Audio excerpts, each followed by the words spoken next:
So High with Kath and Nath. It's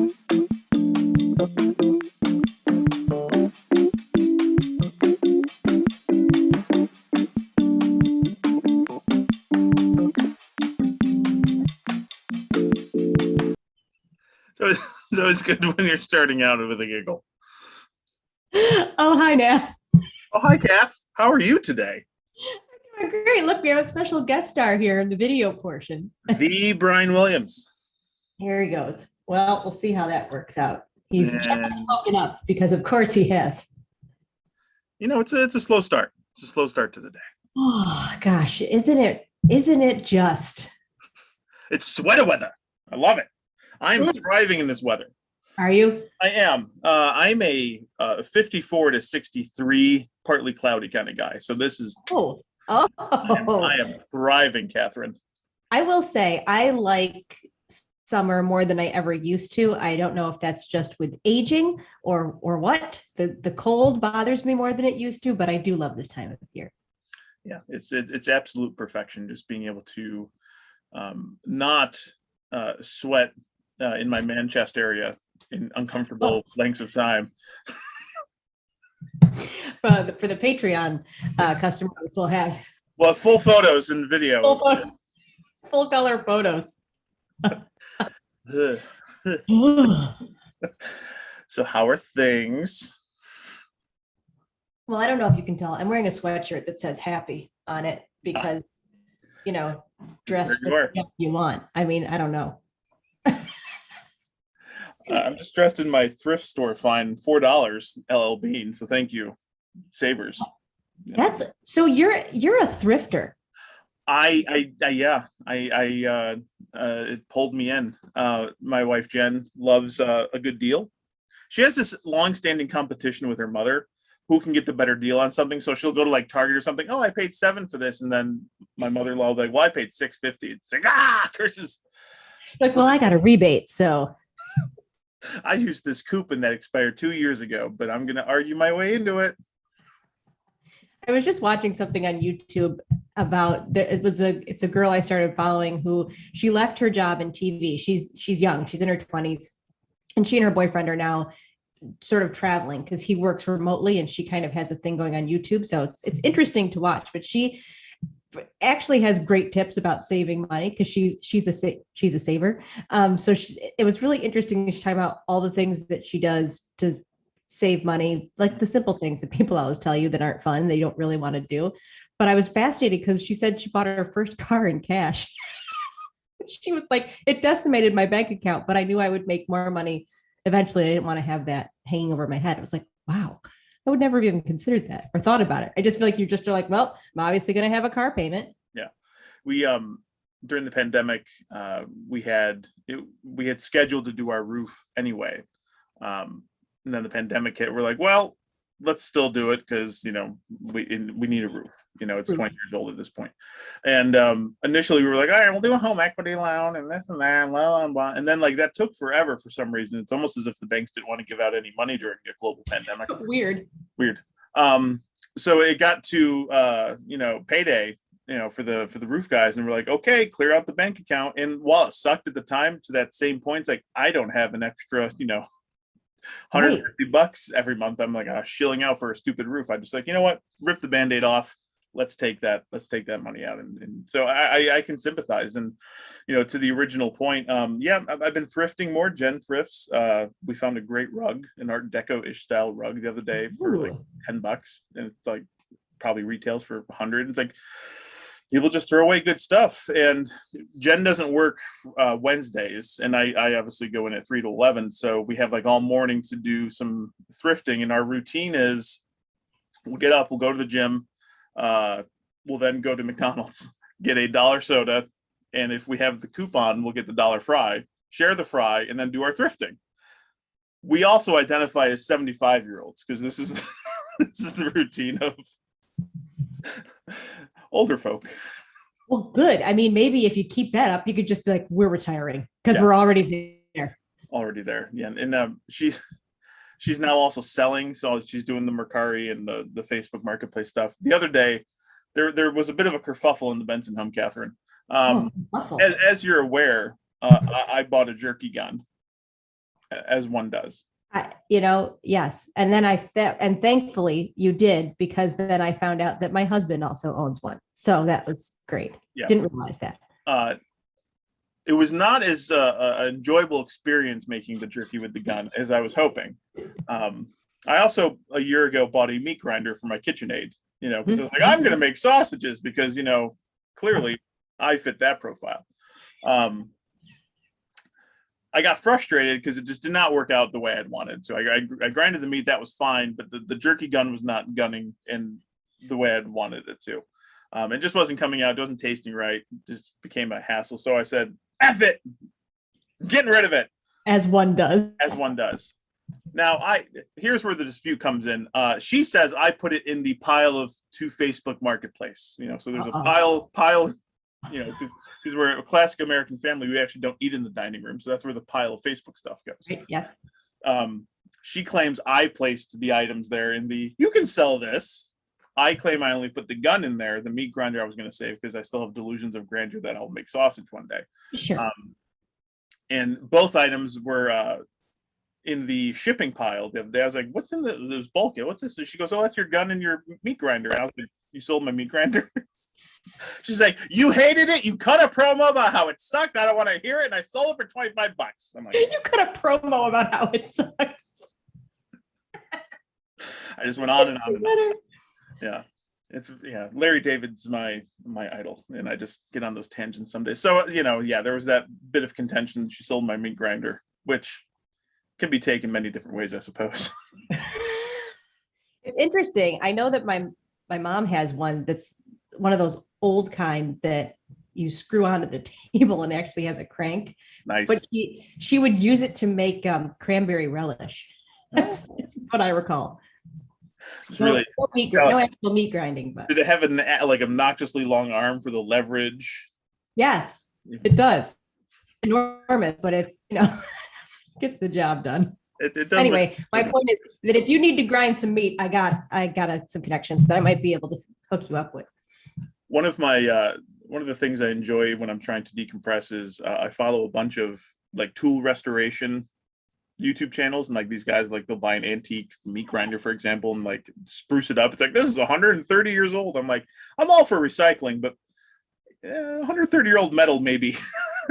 What's going on in that time? Oh, I unearthed this in the backyard, and I just did a little WD-40 and spray paint, and we're calling it a day. Good as new. Good as new. Yeah. Ooh. Well, it's we're mid spooky season. Are you a spooky season aficionado? So it depends. As with everything. Obviously. Here's what I like. For example, recently I've been searching out spooky audio content, whether it's a podcast or a book, ghost stories, stuff like that. I kind of like things like that. I don't like stuff that's gross.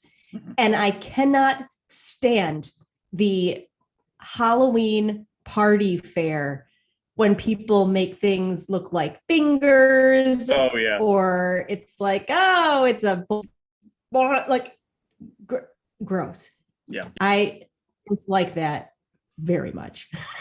So that part of it I don't like. I also don't like I remember a number of years ago, I lived in Albany. They had this giant specter thing as you walked into the Rite Aid or whatever it was. And you walk through and it's got a motion detector. So when you walk by, it goes, oh, do not enter if you dare. I'm I have to buy tampons, Sarah. You don't scare me. Get out of the way. You want to see frightening? I'll show you frightening. I wanted to just level the thing. And then that same year, they put a bunch of that stuff in the liquor store, and I was incensed. I thought, not here, of all places. Not a church, guys. Not a church. What are we doing here? So that part of it I don't really like. And the other thing that I now do to myself is the past few years I've done a Halloween version of Festival Fest, which is it's fun, but it takes a million years to shoot it. But I'm always no, but it's fun to do. Right.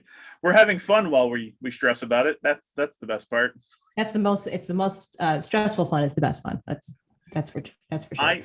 I grew up loving. I agree. I don't love the gory. I'm not a gore guy, so like Saw, things like that don't do it for me. I like suspense, things like that. So I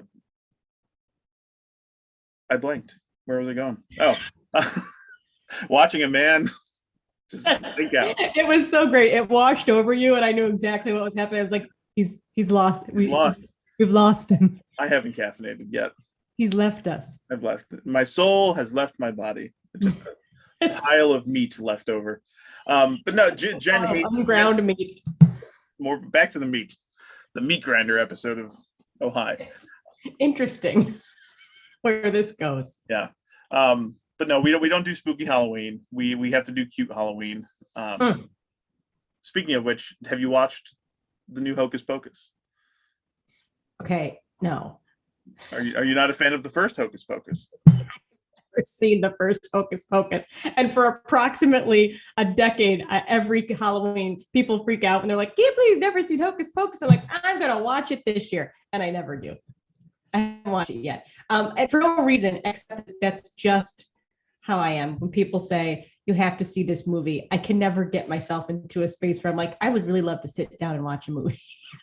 I don't know why. But yeah. Anyway, I understand that it's great. Yeah, I'm the same way. Like when people tell me I have to see something, I just double down as a grumpy old man. I'm like, no, I'm not going to now. And I have yet to see any of the Lord of the Rings, anything. And everyone's like, it's the greatest. How have you not seen Lord of the Rings? I'm like, I had a friend in high school who was so obsessed with Lord of the Rings, they learned the language of the elves. Oh, good. I was like, no, I'm good. I'm just gonna be the Star Wars guy. That's fine. I don't need to learn a language to watch a movie. I'm good. Here's my brief thoughts on Lord of the Rings. Yes. During my first job, so I was working in Rochester, and I was at home, and the movie was on cable. So I was like, all right, the first one. So I'm like, I'm gonna watch it. So I sit down and I watch it, and I remember some of my friends calling me and being like, "Hey, we're going out. Do you want to go out?" And I was like, "No, I can't. I'm watching Lord of the Rings." Which they were like, "No, seriously, what are you doing?" I'm like, "I'm watching Lord of the Rings." They're like, "Okay, sure, fine." So I'm watching it. I don't realize that it really is a true trilogy. Like a lot of these movies, when there's multiple movies, there's some sort of satisfying ending, and you're like, okay, so that's happened. Yeah. No, but it was so long. And it was such a commitment to watch the first movie. That was in like the late 90s or whatever, whenever I watched that, or early 2000s. 20 years ago that I watched it. And I'm still to this day, I'm like, I've never seen the second one. Are there 3, 4? I don't even know. 3. I've never seen the rest of them. There's I'm 3 like, I get the prequel trilogy, yeah. I'm like, I get it, the ring and the whole. Do you remember the Hobbit cartoon that was on TV? I saw it, not in its original run, but I saw it, in a replay several years after it came out. But yes, I did notice that, and I didn't understand what high was as a kid, but that. The 70s and 80s, I think there was a whole portion of that time where they're like, let's make a thing that's a cartoon, but it's terrifying. So there was that and Watership Down with the rabbits. It was what the rabbits. But it was traumatizing. But I just remember, I remember Gollum being very scary. You're right. Yeah. And this is when you had no choices. You had 3 channels and you were watching that, and that was it. Yeah. Guys, Saturday mornings, God, so many good memories of just like waking up. The biggest highlight for me as a kid was waking up before my parents, getting my cereal, and just watching TV for like a couple hours until like they rose for the day, and like just being left alone. Like there's nobody watching me. I can watch whatever I want. I love the child who's like, I just need some time to myself before my parents wake up. You guys could just give me some space, please. Please. I'll go color later, but yeah. I remember watching sometimes with my older sister, and before I could read, we would watch Looney Tunes, and there would be the Roadrunner and the Coyote, and sometimes the only way that they talked was through signs. Right. And I obviously couldn't read, so my sister would read the signs to me. And then I also remembered that when American Bandstand came on, that was when the cartoon day was done, and Yes. your rest of your day was about to begin after that. Yeah. For it wasn't American Bandstand for me, but it was Soul Train. So when Soul Train would pop on, it's like, okay, I'm good for the day. Let's get the day started. We're good to go, Dad. Let's go. You want to go to practice? Let's go to practice. Good times. Yeah, it could, like, in my kids don't have that. There are no Saturday morning cartoons. Now, granted, they literally subscribe to 10 different freaking streaming services, but my kids don't do that morning. Oh, I just need some space. Like, I'm just gonna go watch something. Like, they've got us up at like 6:30, 7 o'clock, especially my son on a Saturday. My wife and I are like, it's Saturday, you terrorist. Like, please sleep longer or just leave us alone. Just like, go do something quietly by yourself. Yeah, like we're not your entertainment, bud. Go do it yourself.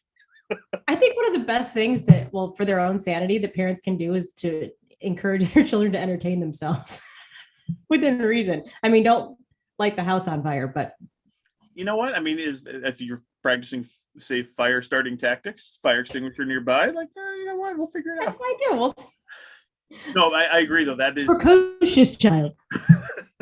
It's one of the things we struggle with as parents. Like, we obviously, especially, I only see the kids when I take them to the bus in the morning and then the weekends, really, because, I'm working night side. So I'm not there at night. And that's been an issue, especially for our fourth grader. But, we want to maximize that time and have fun, but I'm also not the source of your entertainment, right? And that is such a fine balance as parents that we still struggle with. Like, I'll have fun with you, but, like, don't seek me out as your source of the entertainment. Like, you can do it yourself. I'm trying to fix the newel post. Like, please let me do that. Listen, I'm going to find another meat grinder at Savers and you'll be fine. Here, grind this chuck meat for me, Emmeline. Thanks. Why am I doing this? Oh, wow. Meat grinder. Did Chip have any success with his meat gun? Well, it was actually very funny when I told him that you had one. Yeah. He instantly was like, "Oh!" And he had a laundry list of things that he needed you to know about using the meat gun and what you should do and what you shouldn't do. And I was laughing because I'm imagining that both of you guys are the kind of people who expected that you were going to be able to, like, you're going to shoot it. I was close to that, not too far, but close. Yeah. Oh, I have a cat hair on the end of my nose. I apologize. I've got human hair. This is a normal thing at all times. My nose always itches. And I feel like once fall gets here, forget it. I was vacuuming the house yesterday, and we have a Labradoodle who I think is about 0.5% oodle. He's mostly lab. And we got him like, oh, he won't shed. And as I'm just picking up just clumps and clumps of hair, I'm like, I have buyer's remorse. Nobody told him that he doesn't shed. Yeah. That was the problem. Yeah, and he's about 4 weeks past due his haircut because we're obviously great puppy parents. And he looks straight up like a Muppet right now. So we've got to get that taken care of. I enjoy it. I mean, maybe just get into some dog grooming. That's a way for the kids to entertain themselves. Here, kids, start a new hobby: dog grooming. Dog grooming. The Benson family dog groomers.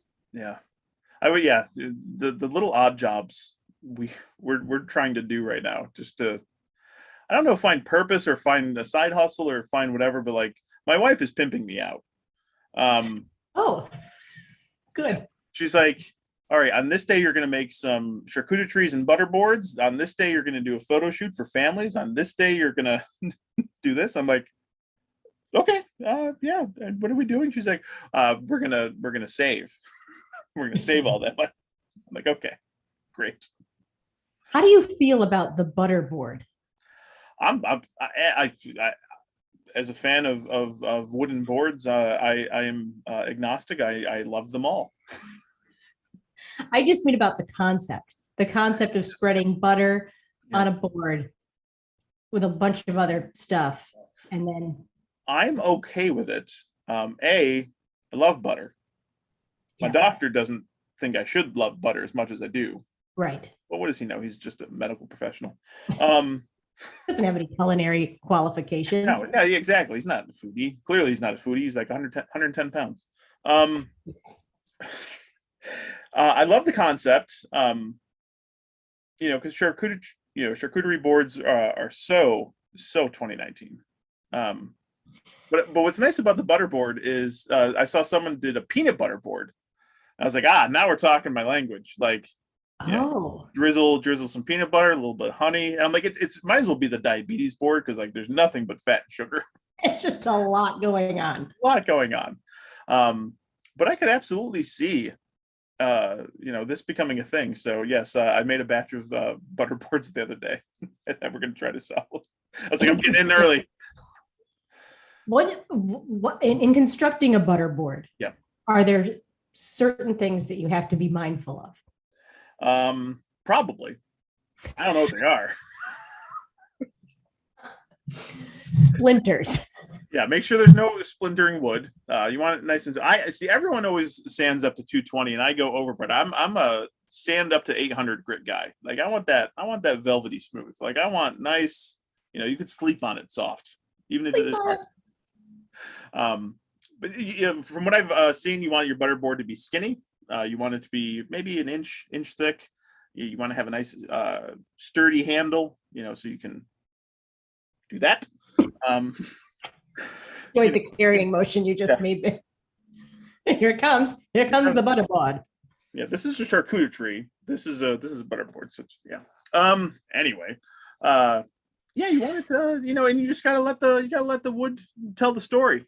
You can't force the wood to be what it doesn't want to be. So it could be a little bit long, could be wide, could be short, could be long. Just let it do its thing. This episode is brought to you by Storytelling Wood. It'll tell you what it has to say. Yes. Benson Woodcraft. What I enjoy about this podcast is that for anybody who's ever been like, I feel like you would be fun to hang out with, they're going to know now that that's not true, which is great. They'll be like, how do people deal with it? How? What are they talking about? Revealing the secrets my wife has known for the last 20 years. You're not as fun as you were. None of us are. No, we have our moments. That's the beauty. It's all a facade. Yeah, it is. A facade for sure. Have you ever seen? And that's a joke I stole from the play that went wrong. Have you heard of this? Have you seen it? No, I've heard about it from you, and it sounds fantastic. There's a 10-minute clip of it on YouTube from when they performed for the Queen's Christmas variety show from like 2012 or 13, and it's called The Play That Goes Wrong. And it's mostly it's organized improv, it's organized chaos, but it's kind of like this small community theater troupe, trying to put on a play called the Murder at Haversham Manor. So it's very and the set falls. They open the door and it hits one of the actresses, so she's like unconscious, so they're like flopping her body around. It is hysterical. It's a top 5 gut-wrenching laugh I've ever had in my life. Oh, that sounds it's that good. So as things were opening back up last fall, Jen and I decided to go to New York City to see it, and again, like, just Niagara Falls of laughter coming out of my eyes. Like my face was wet from just laughing so hard. And it's just some of the most like visceral, gut-wrenching laughter you can have, like on par with like the classic Three Stooges, or one of my favorite bits, someone running into a glass door. Like it's just always funny. I highly recommend looking at that YouTube video, and if you can make it down to Broadway, go check it out. It's so good. That sounds fantastic. That reminds me of you talking about the movie Clue. Yes, it's on par with that. So good. Oh, Tim Curry was just brilliant in that movie. Especially the third act where he's just running around the house going, da, da, da, and then in here and then there.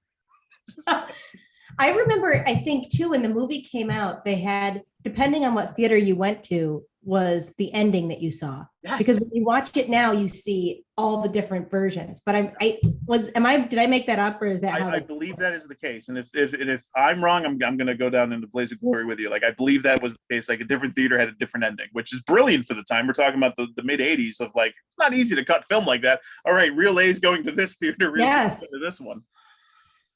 If it's not true, don't tell me. I wanted to live in that reality. Yeah. Please do not send us your comments. Let us just live in our own little bubble. We don't want your feedback. On this topic, you can give us feedback on others, but yes. In terms of Clue, no, I'm finished with what I think about that. Talk about a brilliant career, like Tim Curry, Rocky Horror, Clue, and It. Like, talk about diversity in your role playing. Like, holy cow! Like, It, like, back to the original kind of like spooky season. Like, I remember seeing It, and I think I said this on the podcast last week. Like, I watched a lot of movies. Looking back now, I probably shouldn't have seen it at the young age I did, which clearly explains a lot. But like, I remember seeing It at like 9 years old, maybe 10, and I'm like, oh wow, okay, that left some psychological scarring. I think the first scary movie I ever saw was either Halloween or Friday the 13th. And I, of course, watched it at a slumber party. And it's like, you're in this, I remember being young. So it's like, I don't know, 6th grade or something like that. And just being like, yeah, scared, absolutely. I'm like thinking, my parents would never allow me to watch this. And I'm like, I don't want to watch it, but you're in it. So then you just have to be like, yep, this is totally fine and that's terrifying. You can't be the kid who's like, I gotta go home. I'm gonna get in trouble. Mom said I can't watch that. Yeah, from like 4th grade to like 8th grade, like getting together with the bros on a Friday or Saturday night, go to Blockbuster. I mean, we had no idea how good we had it.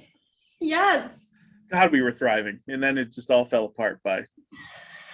Anyway, those were good times. Jobs, just the worst. But yeah, that was the amount of movies. Leprechaun. I shouldn't have seen Leprechaun. I should have never seen that movie. I've never seen it. I mean, I remember the clips of it, but I've never actually seen it. Yeah, and of course, like when you're a middle school boy, like, surprise, Catherine. You go to Blockbuster, rent the movies. Hey, I hear there might be a booby in this. Okay, let's rent this. Hey, older brother, can you rent this for us? Great, fantastic. Yeah, so that's like 7th, 8th grade. That's really what the main focus was. 4th, 5th, 6th grade. That was just like, let's be scared as possible. But then the occasional boob in 7th and 8th grade. That was the main highlight. Well, I mean, isn't there a guy who made an entire website that's like, at what point during the movie do you see a boob? Yeah. Okay. I mean, okay. Which, hey. Yeah, and then that was early internet 1.0. Like, hey, you know your market. Right? Back in the day, you just had to do your own field research. I had to have a journal and time code it. Nate, what's this? Oh, that's my boob book, Dad. You're like, oh. All right. Oh, all right. All right. That's it. Look at you, little budding up entrepreneur. Entrepreneur. Hell, you creep. Great job. Yeah. What did you do for, at the pearly gates? What was your contribution to society? I created a database. Let me tell you about it. Okay, great. What jolly good fun. Yeah, like I said, we had no idea how good we had it. Oh, and we weren't forward thinkers either. No, we weren't. We were very much live in the now. Let's not. Yeah. Worry about tomorrow another day. That's one way to put it. How are you? How are you doing creatively? What are you watching? What are you listening to? Creative spirit. Oh, okay, cool. Well, I mean, here's why. So, I'm currently on a vacation hangover. So yeah. When you go away and you just forget everything, yep. You have to come back and remember all the things. When all the emails that you were like, oh, I'm going to be away for a while, so I'll get back to you. And now you're like, now it's all happening, all of those things that you were excited to put off. So that's where I am right now, which is a little depressing, I have to say, but I do enjoy being away and just thinking to myself, could I make pancakes in the Adirondacks and have that be my life? And I think, yes, absolutely. Speaking of pancakes, have you seen I would assume, I hate the word viral, but it's come across my feed, the guy who made spaghetti pancakes. So it's like Oh, he did the pancake batter very thin on a griddle, and then got the tongs and like lifted them up, and they looked like noodles, and then poured powdered sugar on them and maple syrup. So it was pancake mix, but just very thin and noodly and just maple syrupy. no, what comes across my feed is somebody making a pancake that looks like Guy Fieri. that's where I am. That's what happens to me. Great. So no, I hope that does cross, since we're talking about it, if my phone can hear it, I'm sure I'll send me the spaghetti pancake video. Show me the spaghetti pancakes, please. That's going to absolutely happen. Like, I'm going to come into work later and you're like, Nate, I saw the video. It happened. It was glorious. Yeah, I had that hangover when we came back from Myrtle Beach at the end of August, and I was just like, I don't want to be here, but yeah. I can't afford vacation permanently yet. So there's that conundrum. But was the yurt, not to spoil the vacation for everybody, but you yurted for a bit. Was that? We yurted overnight, yes, on the way home. It was quite interesting, I have to say. What was funny about that, speaking of horror, we got there late at night. Yeah. And so I took a video. I took a video because the road is just darkness. It's a dirt road, and we're driving to where the yurt is. And as I'm recording it, I just said something like, well, I'm just going to record this for the police. Chip's like, God, what's wrong with you? But so we got there, and it was just dark. So you're kind of like, what? And I didn't know where we were going. Mm-hmm. This was a surprise for me. So we get there like, what is this? But it was really interesting. It had plumbing and electricity and all that kind of stuff, a wood stove, and the construction of it was really awesome. So it was very interesting. It was a good adventure.